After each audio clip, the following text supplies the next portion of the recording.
información sobre el proceso que se viene, que es este próximo domingo. Ya no nos queda nada de tiempo. Vamos a participar en la primera consulta popular que se va a celebrar en nuestra patria. Ya lo habíamos intentado con anterioridad. En el año 2014 habíamos intentado que se hiciera una consulta popular para que nos preguntaran si estábamos de acuerdo o no con la entrega de nuestros energéticos. En pocas palabras, la reforma energética que hizo Enrique Peña Nieto, uno de los que buscamos que sea llevado a juicio por la cabalgante corrupción en la cual caracterizó su sexenio, que obviamente iba a haber muchos datos de corrupción si compró entre 5 y 10 millones de votos con los monederos aquellos de Monex y las tarjetas de Soriana, que también recordemos que a muchísimos les hicieron fraude también ahí, porque les compraron el voto con una tarjeta que no tenía fondos, y que las personas cuando fueron a comprar, porque fue difundidísimo eso en aquellas fechas, en 2012, pues no tenían fondos, o sea, hicieron fraude electoral e hicieron un fraude económico ahí aparte.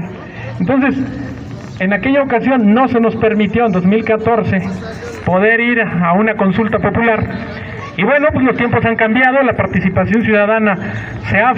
Porque si bien en un principio la redacción de la pregunta de nuestros colectivos, en este caso los compañeros del comité promovente y todos los que apoyamos este viaje, pedíamos que se llevara a juicio a los expresidentes, la Suprema Corte cambió la pregunta y la dejó muy amplia, pero también bastante, ¿cómo decirlo?, ambigua, rebuscada. La gente no la entendería bien completamente, ¿no? Entonces, también se abre la posibilidad para otros personajes. Y recordemos que en el INE, anteriormente IFE, en 2006 y en 2012, fueron los que facilitaron lo que vendrá siendo aquellos históricos fraudes electorales. Uno de ellos, Luis Carlos Ugalde, y el otro Valdés Zurita, que yo le digo basurita, porque la verdad es que eso son una basura. En el 2006, el fraude electoral de Calderón llenó a nuestro país de ríos de sangre. No podemos encontrar un solo mexicano que de una u otra manera haya sido afectado por las decisiones de ese hombre que lanzó una falsa guerra contra el crimen organizado, y que todos sabemos que su secretario de seguridad participaba con ese crimen organizado. En 2012, Valdés Zurita hace lo propio con Peña Nieto. Si nosotros logramos que la consulta popular avance y que la logremos hacer vinculante, obviamente también a ellos los podemos llevar a cuenta. Por eso tienen miedo, porque se protegen. Esa grey, esa cúpula, se protege porque tienen miedo de que el pueblo tome las riendas de la patria en las decisiones importantes como es esta consulta popular. Algunos dirán, bueno, pero pues es que la ley no se consulta, la ley se aplica. Yo quisiera preguntarles a todos ustedes si el problemota que metieron aquí, la New Gold, en el Cerro de San Pedro, si ahí se aplicó la ley. Jamás. Los pobladores ganaron juicio tras juicio, recurso legal tras recurso legal.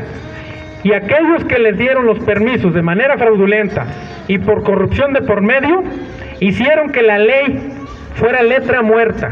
Con esta consulta, lo que podemos pedir y lo que podemos lograr es que la Constitución sea de letra viva y que sea rápida, pronta, expedita y pareja para todos. Eso es lo que solicitamos y eso es a lo que aspiramos. Además de que con esto abrimos el camino para lo que serán las próximas consultas populares. Se ha abierto la puerta de la era de las consultas populares y ya no nos la van a cerrar jamás, porque el pueblo mexicano está decidido a transformar decididamente la realidad de nuestra patria. Aprovechando aquí y ya no extenderme mucho, también hay que hacer mención que reprobamos el actuar de los responsables del INE en este distrito, que hasta hace apenas unos días, el jueves pasado, intentaron amedrentar a nuestros compañeros, el compañero Ariel, que está aquí presente, junto con otro grupo de buenos compañeros y patriotas que estuvieron aquí y que se les quiso quitar su módulo y que los quisieron amedrentar. Y sin ninguna autoridad, el personaje que se presentó acá solicitaba su credencial de elector. ¿Qué pretendía? Amedrentar. No lo logró, por el contrario, se fue con la cola entre las patas. Así vamos a mandar a la derecha y a todos esos pregoneros que dicen que la consulta no caminará, los vamos a mandar a su casa también con la cola entre las patas. Es hora del pueblo, es hora de que la población diga basta, y necesitamos que salgamos, necesitamos que inviten a las personas a que participen. Todos aquellos que se hayan registrado como observadores, hasta el día de hoy tienen para poder acreditar el proceso que les pide el INE, su acreditación más la capacitación, para que les puedan entregar la constancia y darle su acreditación como observadores. Es importante que le vuelvan a pedir a los compañeros que lo logren hacer el día de hoy, para que el próximo domingo podamos tener ojos en todas y cada una de las casillas y ya no se repitan los fraudes electorales a los que están acostumbrados. Muchas gracias.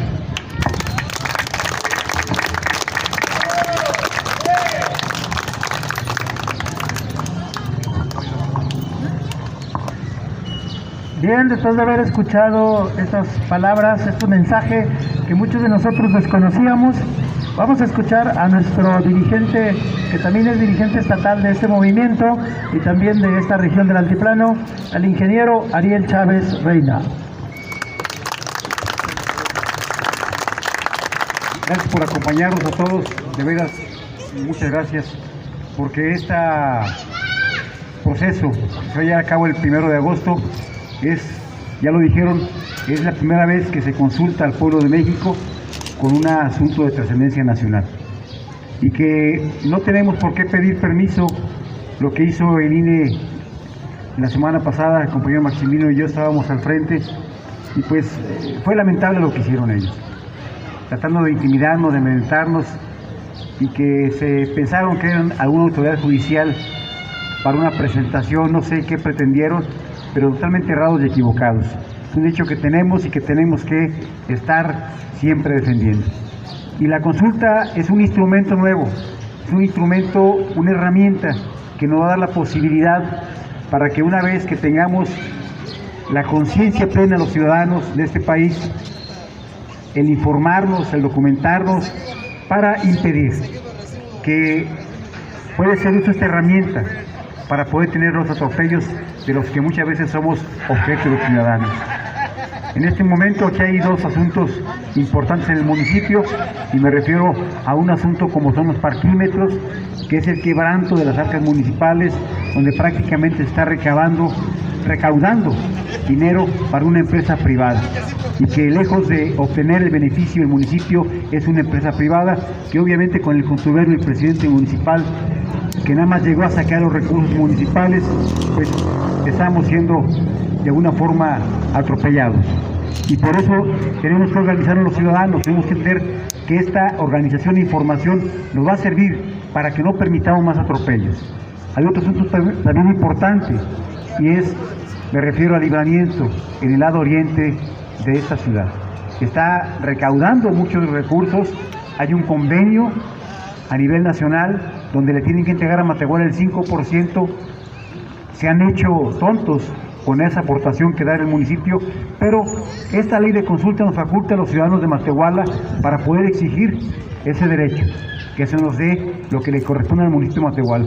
En este momento no sería conveniente porque el alcalde seguramente los llevaría a su casa, conociéndolo como es, creo que no, hay que esperarse mejor a que salga, porque a lo mejor es probable que el otro alcalde, si le exigimos y lo comprometemos, pueda hacer ese uso de ese recurso en favor de Matehuala.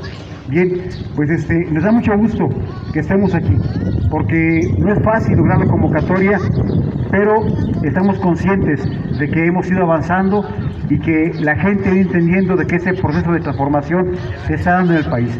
Esa participación democrática y ciudadana cada vez es más y va con más fuerza. Entender que solamente un pueblo informado y un pueblo con ganas de participar vamos a lograr defender nuestros derechos. Muchas gracias.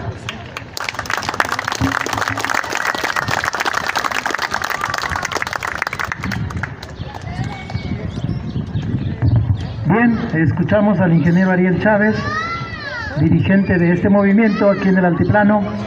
Y bueno, ahora vamos a escuchar al coordinador a nivel nacional, pero encargado del estado de San Luis Potosí, que nos trae toda la información de cómo va esta campaña. Vamos a escuchar al compañero Diego Hernández.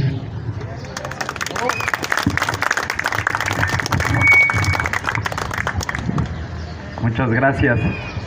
Buenas tardes a todas, a todos. Agradecerles mucho el acompañarnos el día de hoy. Me da mucho gusto ver caras conocidas de aquí, de Matehuala, de 14, de Villa de Guadalupe, de Cedral, que me tocó estar por acá hace un rato apoyando a la construcción de nuestro movimiento, y me da mucho gusto poder regresar ahora en esta nueva etapa que estamos viviendo en la vida pública del país.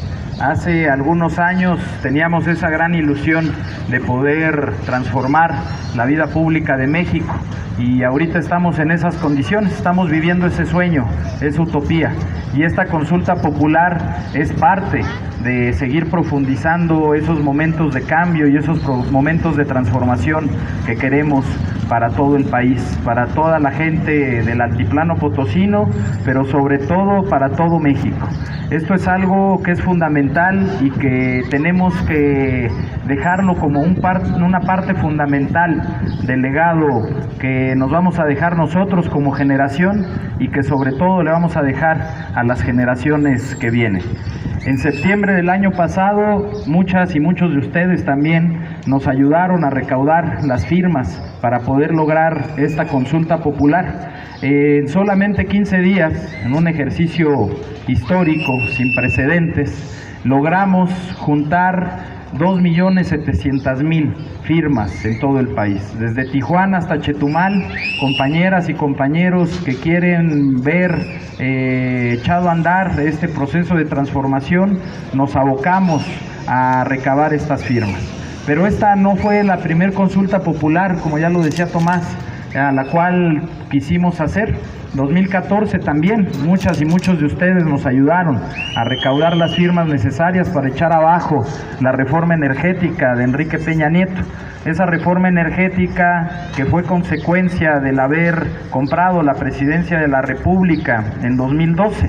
Esa reforma energética que lo único que hizo fue lastimar el erario público y sobre todo el patrimonio de todas y todos los mexicanos. En 2014 juntamos todos los requisitos que establecía la ley, juntar el 2% de firmas de la lista nominal, 1.800.000 firmas es lo que requiere la ley a nivel nacional. Sin embargo, en ese año juntamos en 5 meses aproximadamente 2.5 millones de firmas. Esas 2.5 millones de firmas fueron acompañadas de una gran movilización nacional para poder tumbar esa reforma energética entreguista. Sobre todo porque como pueblo, nuestros antepasados, nuestros abuelos, nuestros bisabuelos, fueron de la gente que donó sus pocas pertenencias, sus chivos, sus borregos, las poquitas alhajas, el poco dinero que tenían en 1938 para lograr la expropiación petrolera que hizo el general Lázaro Cárdenas del Río. Sin embargo, después de haber juntado todos los requisitos que establecía la ley, la Suprema Corte de Justicia, que es el siguiente paso, tiene que determinar si la pregunta es constitucional o no. En 2014, la Suprema Corte de Justicia, presidida por Mariano Azuela, uno de los líderes del conservadurismo en este país, decidió que no era constitucional el preguntarle al pueblo de México si queríamos o no revertir esta reforma energética. Bajo un argumento: que el pueblo no podía definir sobre asuntos hacendarios y fiscales, como si el pueblo no supiéramos administrar los recursos públicos, como si el pueblo no supiéramos cómo no cometer actos de corrupción. Un ejemplo muy claro del cómo el pueblo es bueno y cómo el pueblo ejerce el gasto público a favor de la propia gente que vive en sus comunidades es el ejemplo de los casos de los caminos rurales que se están construyendo en Oaxaca. Esos caminos rurales se les da el dinero directamente a la gente. La gente contrata a los mismos pobladores para construir los caminos. Pues ahí entre ellos no se roban, pues porque no hay necesidad, pues porque simplemente lo hacen por beneficio de la comunidad, no como los grandes consorcios internacionales, como este ejemplo que ponía Ariel del Libramiento. Imagínense cuánto sobreprecio no le habrán puesto a la construcción de ese tramo de la carretera. En Oaxaca está el ejemplo más claro de que el pueblo es honesto y de que el pueblo no le roba al pueblo, como lo hacen o como lo hicieron todos estos vendepatrias a los cuales estamos tratando de que se les someta al procedimiento judicial que les corresponde. Bajo ese argumento, la Suprema Corte dijo que no podían. Es como si a ustedes les dijeran sus empleadores en qué deben, en qué pueden y no pueden gastar el sueldo que reciben. Es lo mismo, el dinero del erario no es de la élite política ni de la clase política tradicional, es del pueblo de México y por supuesto que tendríamos que decidir sobre cómo se ejerce ese gasto público, pero no quisieron. Ahora, en tiempos de cambio, tenemos esta oportunidad histórica. No se nos negó la oportunidad de poder tener esta primera consulta popular de carácter nacional. Pero además no es la primera consulta que se hace de este tipo. Si es la primera que va a organizar el INE, ese INE corrupto y ese INE vendido, que siempre ha estado en contra de la democracia y del pueblo de México, porque se hizo un ejercicio de consulta a los pueblos originarios en el sureste del país, cuando se empezó a echar a andar el Tren Maya. Después, cuando se empezó a construir el tren interoceánico en Oaxaca y en Veracruz, ahí se le consultaron a las comunidades indígenas si querían o no que se desarrollara ese proyecto, y el pueblo salió a decir que sí querían que se construyera. También se nos preguntó en su momento cuáles eran los programas prioritarios que considerábamos como pueblo de México que tendrían que implementarse en esta administración. Y fue muy claro, votamos para que se hiciera la pensión universal de adultos mayores, para que todos los estudiantes de bachillerato tuvieran becas para que no dejaran sus estudios, para que los niños con discapacidad pudieran tener un sustento y se pudieran tratar en los diferentes lugares a donde tienen sus terapias. Esos fueron parte de los programas por los que votamos al inicio de esta administración y que ahorita los vemos que están corriendo. Al contrario, con todos los actos de corrupción que surgieron durante este periodo neoliberal, durante la época del oscurantismo neoliberal, pues no se veía reflejado el presupuesto en el gasto público. ¿Cómo es posible y cómo podemos entender que ahora, en plena pandemia, con toda la crisis económica que ha venido y que ha traído consigo, no nada más en México, sino en el mundo, el que pues todo el mundo nos hayamos tenido que ir a encerrar y dejar de hacer labores productivas, cómo podemos entender que un gobierno esté garantizando vacunas para toda la población mayor de edad?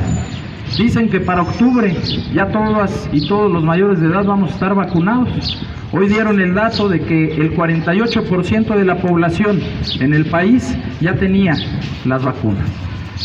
Además de eso, se sigue garantizando el que haya la pensión universal de los adultos mayores, y no solamente se garantiza que mes con mes se les esté dando el recurso, sino que ahora todavía incrementaron el presupuesto. Ahora ya son 3,100 pesos los que recibe cada adulto mayor. Se sigue manteniendo la educación media superior con las becas para los estudiantes de bachillerato. Se sigue construyendo el Tren Maya, se está construyendo una refinería, se sigue construyendo el tren interoceánico. En la frontera norte se bajó el IVA, se incrementó el salario mínimo. Se compró una refinería en Estados Unidos, en Texas, en plena pandemia. ¿Cómo nos podemos explicar eso? Y por el otro lado, los expresidentes, estos por lo menos, se calcula que tuvieron una deuda externa de aproximadamente 8 billones de pesos. 8 billones de pesos. Y ahora, todo ese esquema de protección social y que se le sigue invirtiendo al pueblo, pues se entiende muy fácil, porque sin corrupción se pueden hacer muchas cosas a favor de la gente, porque eso fue uno de los compromisos que se han tenido desde que empezó este proceso de transformación en la vida pública del país. Por eso, esta consulta popular nos lleva no solamente a recordar esos atropellos que sufrimos durante la larga noche neoliberal, sino que también nos está abriendo una oportunidad para tener una evolución en la democracia en México, para que el pueblo ya no solamente esté cada 3 años yendo a votar por representantes populares que no sabemos si van a salir bien o mal, si van a salir chuecos o si se van a enderezar en el camino. Ahora tenemos la oportunidad histórica de que estos ejercicios ciudadanos sean parte de la normalización que tenemos que hacer como pueblo dentro de la vida pública del país, porque ahora ya tenemos la opción para poder estar participando constantemente. Este ejemplo de lo que pasó la semana pasada aquí en Matehuala es de los estragos que todavía hay mucha gente y muchas autoridades que creen que vivimos bajo el viejo régimen. Este señor Pablo Sergio Aispuru, el delegado del INE, Rosalía Huerta, la subdelegada, pues ¿quiénes se creen para poder venir a decir si podemos o no estar difundiendo este ejercicio ciudadano? Si el INE no es el dueño de la democracia en el país, se ha cansado de demostrar que son los más antidemócratas que existen. Ellos no son los dueños de la democracia, los dueños es el pueblo de México. Somos nosotros, el pueblo consciente y organizado. Ellos solamente son unos representantes que están ahí para representar a los intereses de una cúpula en el poder que sigue enquistada y que no quiere acabarse de ir, no quiere acabar de entender que estamos en tiempos de cambio y de transformación. Por eso es fundamental que como pueblo empecemos a agarrar el toro por los cuernos. Estamos con la oportunidad de que nosotros definamos qué rumbo le queremos dar al país. Este ejemplo que pone Ariel ahorita, imagínense que ya existiera el mecanismo de consulta popular en los cabildos, en los municipios, en el Congreso del Estado. Aquí muy fácilmente se podrían juntar las firmas que requiere la ley o que se establezcan en la ley para definir si la gente quiere o no que sigan esos parquímetros, ese servicio privatizador. ¿A ustedes cuándo les preguntaron si querían los parquímetros o no? Pues nunca les preguntaron, simplemente fue una decisión que seguramente vino acompañada de un pago político, pues por haberles ayudado durante el proceso electoral, o como estaban muy acostumbrados a que se hiciera, porque nunca se acostumbraron a preguntarle a la gente y al pueblo qué es lo que querían que pasara. Si normalizáramos estos procesos, ahorita tendrían ustedes la posibilidad, el pueblo de Matehuala, para poder definir si quieren o no que siga eso. Por eso es muy importante el que vayamos normalizando estos ejemplos de las consultas populares, porque si no nos empezamos a acostumbrar a que se nos pregunte como pueblo la toma de decisiones que hacen esos gobernantes, van a seguir yéndose como el borras, haciendo lo que quieran. Parte de los estragos que dejó el neoliberalismo en el país y sobre todo aquí en el altiplano potosino y más acentuado en el municipio de Matehuala es esta guerra sin sentido contra el crimen organizado que emprendió Felipe Calderón en el 2006. Esa guerra que le echó a andar porque necesitaba legitimarse en el gobierno después de haber robado la presidencia de la República. Parte de esos estragos es la serie de crímenes que se viven a diario en el municipio. Toda esa parte que tiene el crimen organizado, que pues siguen teniendo el control político de muchos de los lugares del país, lastimosamente, pues ahí están las consecuencias y los estragos. Se agitó un avispero que no se tenía que haber agitado. solamente porque se robó la presidencia de la República.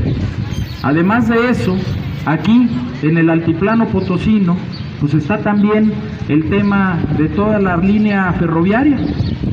Esa privatización de Ferrocarriles de México que se hizo durante el sexenio de Ernesto Zedillo, pues eran ferrocarriles que eran parte del pueblo, y que todos los productores que hay en los diversos municipios de la región, que literal se dedican al campo, que es su forma de sustento, pues ahora no pueden mandar sus productos a otros lados, pues porque el que les cobra es el coyote, y el coyote es el que se lleva la gran ganancia. Si esos ferrocarriles fueran nacionales y siguieran siendo parte del gobierno federal, pues obviamente ahí se reducirían los costos para que los productores pudieran transportar todo lo que siembran y todo lo que producen. Pero solamente por ver por su interés personal y no por el interés del pueblo, fue que hicieron todos estos atropellos. Por eso es muy importante que como pueblo recordemos qué fue lo que nos hicieron durante tantos años. Porque si no entendemos cuáles fueron los atropellos que nos hicieron durante la larga noche neoliberal, no vamos a poder entender por qué como pueblo mexicano salimos en 2018 en masa a votar por un cambio y por una transformación de este país. Se debió a todos esos estragos que vivimos durante la larga noche neoliberal, debido a que estos 5 personajes fueron las cabezas que desmantelaron todo el sistema público en el país. Ahorita venimos de una conferencia de prensa, por eso nos tardamos un poquito más. Ariel daba un dato muy tenebroso. No sé si saben ustedes qué fue el FOBAPROA. A ver, levanten la mano. ¿Quién sabe lo que fue el FOBAPROA? Miren, ahora me tocó una asamblea donde la mayoría sabe, eso está muy bien. Bueno, para los que no saben lo que fue el FOBAPROA, fue el Fondo Bancario para el Ahorro, así se le llamó. Se crea en 1993 bajo el gobierno de Carlos Salinas de Gortari, con el argumento de que si llegaba a haber una crisis económica, pues ahí iba a estar el dinero del pueblo que tenían los bancos bien cuidadito. Se viene la crisis del 94, donde nos quitan 3 ceros a la moneda. Luego se viene la crisis del 95 con Ernesto Zedillo, cuando define y decide unilateralmente el aumentar el IVA del 10 al 15%, con la mayoría del PRI y del PAN en el Congreso de la República. Ellos fueron los que aprobaron en el 95 ese incremento. Después se viene una serie de crisis económicas constantes. ¿Y qué es lo que empiezan a hacer los bancos? A comprar cartera vencida de la gente que ya no puede seguir pagando las deudas por toda la crisis económica. Meten esa compra que hicieron de deuda al FOBAPROA, a este mecanismo que utilizó el Estado supuestamente para proteger al ahorro del pueblo, cuando realmente lo que querían era proteger las ganancias y la inversión de los grandes banqueros. ¿Se acuerdan cuáles eran los bancos que estaban antes? Bancomer, sin el BBVA, Vital, Serfín, todavía existía la banca del desarrollo en el país, eran parte de los bancos que existían. Se viene el tema del FOBAPROA en 1998 y nuevamente con la mayoría del PRI y del PAN en el Congreso de la República deciden que la deuda que habían contraído todos estos banqueros, un grupo de 20 banqueros más o menos, se convirtiera en una deuda pública. Una deuda que hasta la fecha todas y todos los que estamos aquí la seguimos pagando. Hasta el niño chiquito que está por allá la está pagando. Los hijos y los nietos que todavía no tenemos ya están endeudados, porque se calcula que se va a acabar de pagar esa deuda en el 2070. Una deuda que empezó siendo de 850,000 millones de pesos, ahora por todos los intereses que se han ido generando, se debe aproximadamente 2 billones de pesos de unos banqueros que decidieron que fuera deuda del pueblo de México. Esos banqueros que hicieron esa deuda y con los cuales se les rescató, después vendieron sus bancos. Por eso ahora Bancomer es BBVA Bancomer, porque se lo vendió al Banco Bilbao Vizcaya de España. El Banco Serfín ahora es Santander, español. Lo que era Vital ahora es HSBC de Hong Kong, Hong Kong Shanghai Bank Corporation, es lo que significa HSBC. Eso fue lo que hicieron con el FOBAPROA. Al año seguimos pagando como pueblo en puro interés 50,000 millones de pesos aproximadamente. Al año, en puro interés. Hacía el cálculo Ariel, eso equivale al presupuesto que tiene al año todo el estado de San Luis Potosí. Es lo que equivale a tener 100 años de presupuesto para Matehuala. Eso es lo que pagamos todas y todos con esa deuda que hicieron pública a raíz de unos banqueros. Eso es uno de los principales temas del por qué queremos que estos actores políticos del pasado, no nada más los expresidentes, también esos legisladores que hicieron pública la deuda de unos privados, se les tiene que investigar, pues con cuánto se mocharon para que votaran en contra del pueblo de México, que no se supone que eran los representantes populares, ¿por qué actuaron en contra del patrimonio de las mexicanas y de los mexicanos? El caso que les poníamos de ejemplo del 2014 con la reforma energética, ya salió el peine. Está Emilio Lozoya, el que fue director de Pemex durante la administración de Peña Nieto, en la cárcel.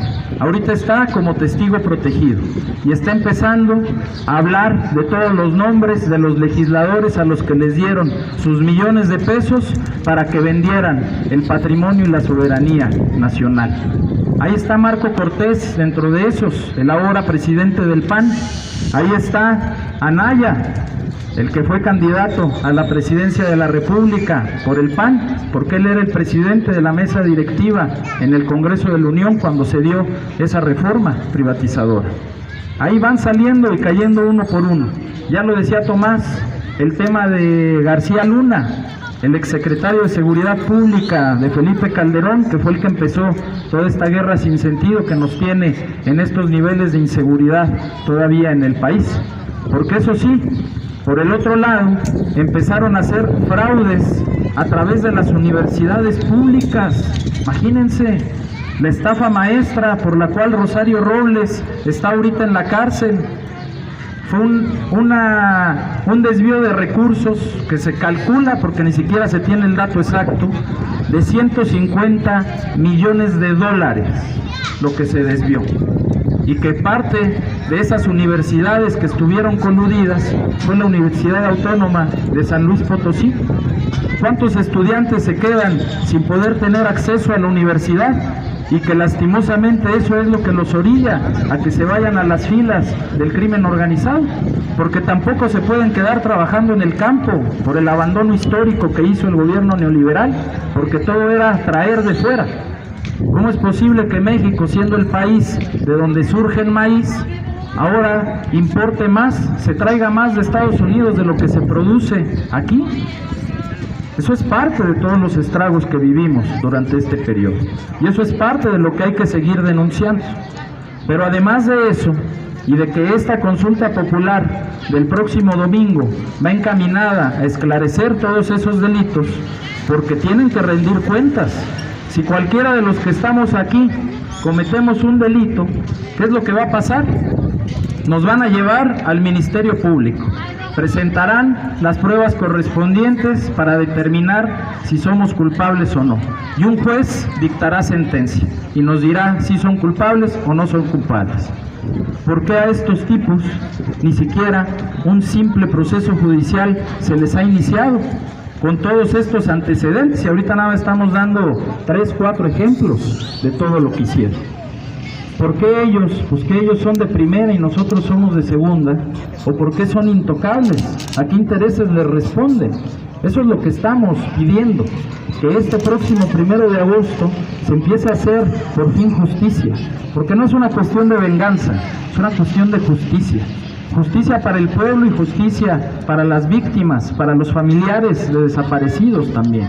Eso es parte fundamental para poder avanzar hacia una nueva etapa en el país. Dicen borrón y cuenta nueva. No, primero que se esclarezcan los delitos y que paguen las consecuencias los que fueron los autores intelectuales y materiales de esos ejercicios. Además de eso, lo que también está en juego es el ejercicio ciudadano en sí, las consultas populares, porque el INE y el conservadurismo en el país no quieren que se hagan las consultas, simplemente porque no quieren que haya democracia en México. Si realmente estuvieran por un sistema democrático y el INE fuera un organismo garante de la democracia en el país, no nos hubieran hecho el fraude electoral de 1988, el del 2006 y el del 2012. Hubieran respetado la voluntad del pueblo para decidir y elegir a su gobernante. Pero como no respondían a los intereses de unos cuantos, sino a los intereses de la mayoría del pueblo, fue que determinaron que no se podía hacer. Y fue porque nos dijeron que no podíamos elegir a nuestros gobernantes. Eso en la presidencia. Ahora, pongámonos a hacer cuentas. ¿Cuántos fraudes electorales no han hecho en las gubernaturas, en las diputaciones, en las presidencias municipales? Incontables, no nos alcanzarían los dedos de los pies y de las manos de todos los que estamos aquí para poder contar cuántos fraudes electorales hemos vivido. Por eso, la consulta popular es el tema de fondo en estos últimos días. ¿Por qué? Porque ahí es en donde representa el verdadero poder popular. La construcción del poder popular que muchos hemos soñado durante años, de darle el poder a la gente, al pueblo de México, ahora ya lo tenemos para materializarse a través de este ejercicio ciudadano, y que si los vamos normalizando, vamos a ir empoderando cada vez más a la gente. Ya va a ser más difícil el que sigan comprando conciencias y voluntades. Ya la gente no se va a dejar llevar solamente por 500 pesos, 2,000 pesos, ahora ya le tienen que subir hasta 5,000 pesos para comprar el voto en algunas zonas, porque ya no les alcanza, porque ya somos un pueblo cada día más consciente. Y si vamos normalizando estos procesos ciudadanos y democráticos, pues con mayor razón vamos a avanzar en la concientización del pueblo de México. Eso es parte fundamental en el proceso de la revolución de las conciencias que estamos viviendo y en estos procesos de cambio que tenemos que ir viendo a futuro. Por eso el INE no quiere que se haga este ejercicio. Por eso desde un inicio puso una serie de trabas para que no se pudiera llevar a cabo esta consulta popular.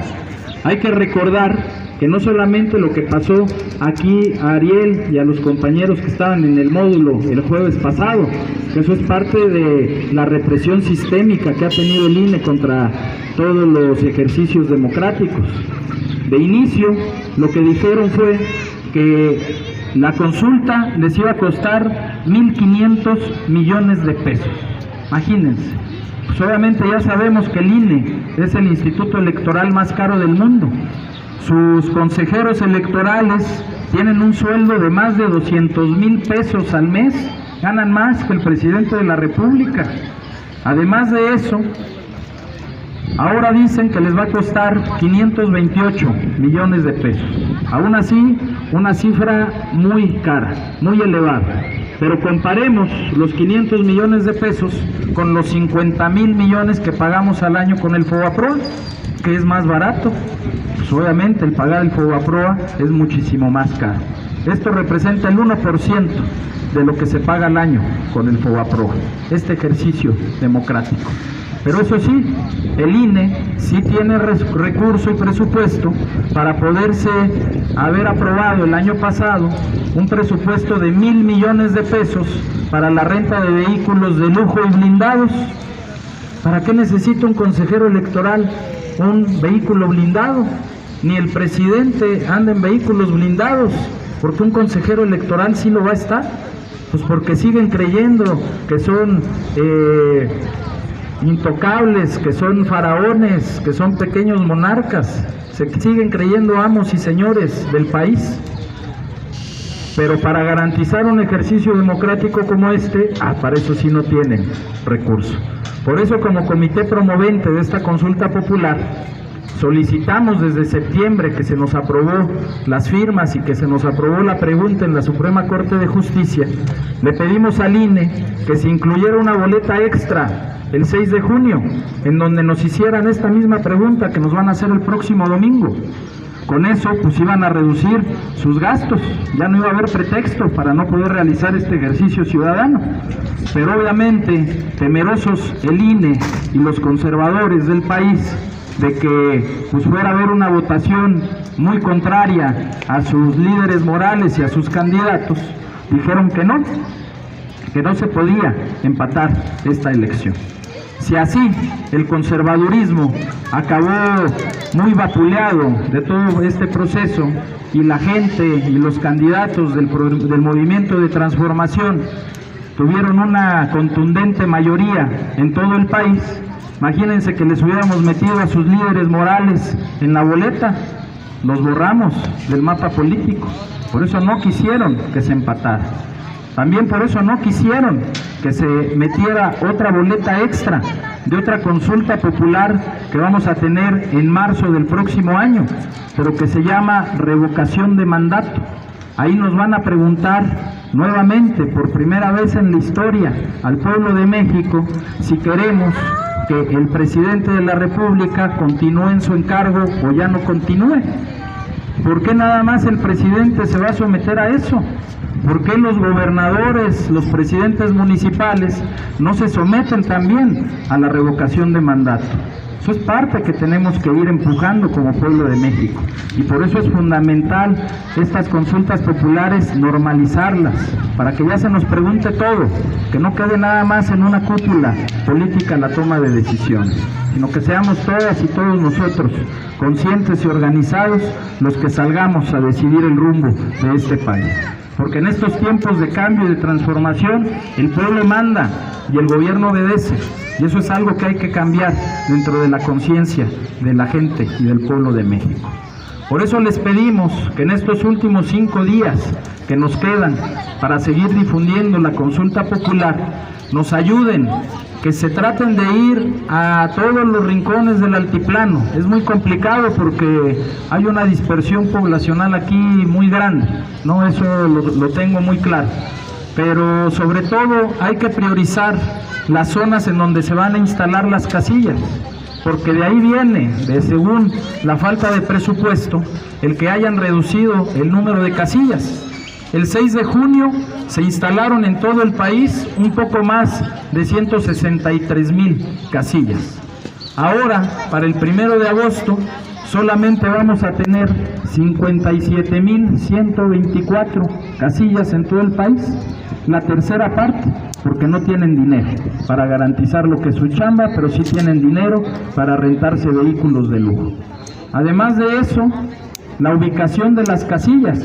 Un ejemplo que puse hace rato que me comentaba Pepe de Villa de Guadalupe. Solamente en Villa de Guadalupe se van a instalar 2 casillas, una en Palo Blanco y otra en Zaragoza.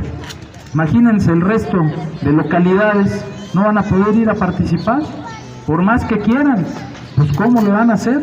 Si con broncas tienen para vivir al día, ¿cómo se van a movilizar para ir a hacer una votación de este tipo? Están todas las condiciones generadas para que salga mal este ejercicio ciudadano. Además de eso, en un proceso normal hay 6 funcionarios de casilla. Ahora solamente va a haber 3. En un proceso normal hay hasta 750 boletas. Ahora va a haber hasta 2,000 boletas. Hasta matemáticamente no sale la cuenta. Eso implicaría que para que alcancemos la meta de 38 millones de votos, para que sea vinculante este ejercicio, porque si no, no va a ser vinculante y se va a quedar ahí nada más.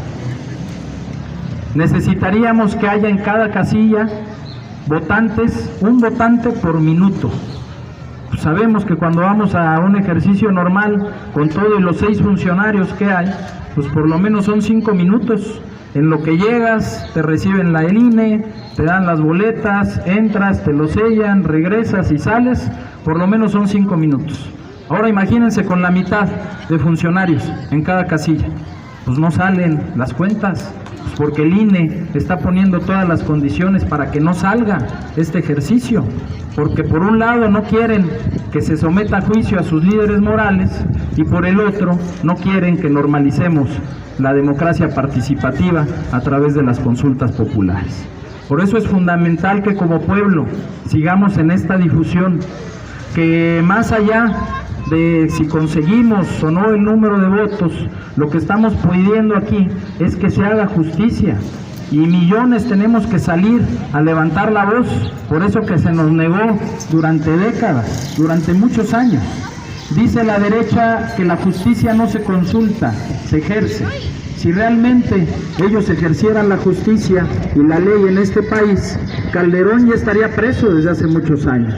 Zedillo ya hubiera sido preso por los crímenes de lesa humanidad que tuvo. Salinas ya hubiera sido enjuiciado por ser autor intelectual de múltiples asesinatos en la historia de este país. Peña Nieto ya hubiera sido encarcelado por todos los autos de corrupción que se le conocieron. Si realmente estuvieran por la ley, eso ya hubiera pasado desde hace muchísimo tiempo. Por eso como pueblo tenemos que salir y exigir que se cumpla esa situación y sobre todo exigirle al Poder Judicial corrupto que haga por fin el trabajo que nunca hizo. Por eso es fundamental que salgamos en este ejercicio ciudadano del próximo 1 de agosto. Finalmente les comento algo que es muy esclarecedor de cómo piensa el INE y cómo piensan los conservadores sobre este proceso ciudadano y la democracia en general. Loret de Mola, el líder de la comentocracia del conservadurismo en este país, entrevista a Lorenzo Córdoba 3 días después de la elección del 6 de junio. Lo primero que le pregunta es: oye Lorenzo, ¿no crees que esto de las consultas populares y la revocación de mandato es de un país bananero? Como si la democracia fuera bananera, como si el pueblo y la opinión del pueblo no importara y no fuera tomada en cuenta. Ellos serían muy felices si regresara alguien como Porfirio Díaz al poder, algún monarca de esos que nada más estaban a su servicio. Sigue la entrevista y le pregunta Loret de Mola a Lorenzo Córdoba: ¿cuánta gente crees que vaya a participar el próximo 1 de agosto?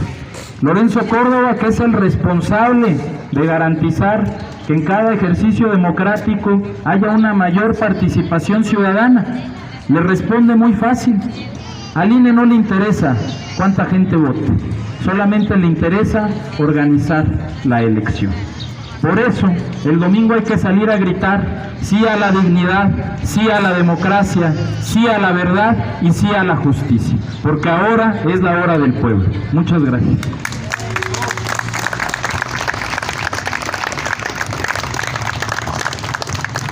Pues muchas gracias a todos por haber asistido. Les agregamos que el próximo domingo habrá casillas, pues como ya lo dijo Diego, el 30% de las casillas, 30 y tantos por ciento, la tercera parte.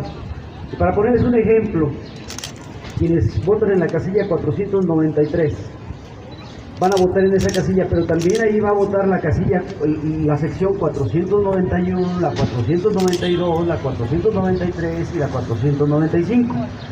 Este es un ejemplo. Significa que se van a juntar seccionales. Seccionales son territorios donde hay cierto número de habitantes, y esos que les tocaba votar en la colonia República, por poner un ejemplo, ahora los van a concentrar en una casilla que está ubicada en la colonia Juárez, por así decirlo, ¿no? Entonces esto va a provocar alguna... bueno, para empezar va a ser difícil que los ciudadanos se transporten hasta esos lugares. Eso es aquí en la ciudad, pero todavía en el pueblo, en la parte rural, todavía está peor, porque, por ejemplo, los que viven en la Concepción, el ejido La Concepción del municipio de Matehuala, van a tener que ir a votar a Zaragoza de Solís del municipio de Villa de Guadalupe. Y entonces esto se nos va a generar más. Estos ejemplos que les pongo es la muestra palpable de que el INE, en primer lugar, el INE es el más interesado en que esta consulta no se lleve a cabo, pese a que ellos son los responsables de organizarla. Y ante esa situación no nos queda más a nosotros más que impulsar la información a la gente, más que decirle a la gente cómo puede ir a votar y a dónde puede ir a votar. A partir de mañana, acabamos de hacer un compromiso, Mario Hernández y yo, a partir de mañana vamos a hacer un volante en el que vamos a concentrar todas las casillas electorales del municipio de Matehuala y de algunos municipios de la región, para que la gente sepa, y lo vamos a distribuir, y también lo vamos a distribuir por las redes sociales para que nos ayuden. Además de promover en estos 5 días que nos falta, promover la participación ciudadana, también vamos a promover cómo puede votar la gente y a dónde puede acudir. Entonces les vamos a pedir que nos ayuden en eso, lo vamos a difundir en las redes sociales y lo vamos a estar distribuyendo ese volante en esta plaza pública todos los días a partir de hoy hasta el próximo sábado que estaremos aquí. Muchas gracias y vamos a trabajar por México, vamos a trabajar por nuestros hijos, por nuestros nietos, por nuestra patria, por la democracia. Parece sencillo decir esa palabra, pero la democracia encierra el bienestar de mucha gente, de la gente, sobre todo de la gente que menos tiene y que menos acceso tiene a las posibilidades del bienestar. Muchas gracias a todos por haber venido, gracias a quienes hoy nos acompañaron y gracias. No nos vamos a bajar la guardia, aquí vamos a estar a partir de mañana todavía, mañana y hasta el sábado, difundiendo esta consulta popular.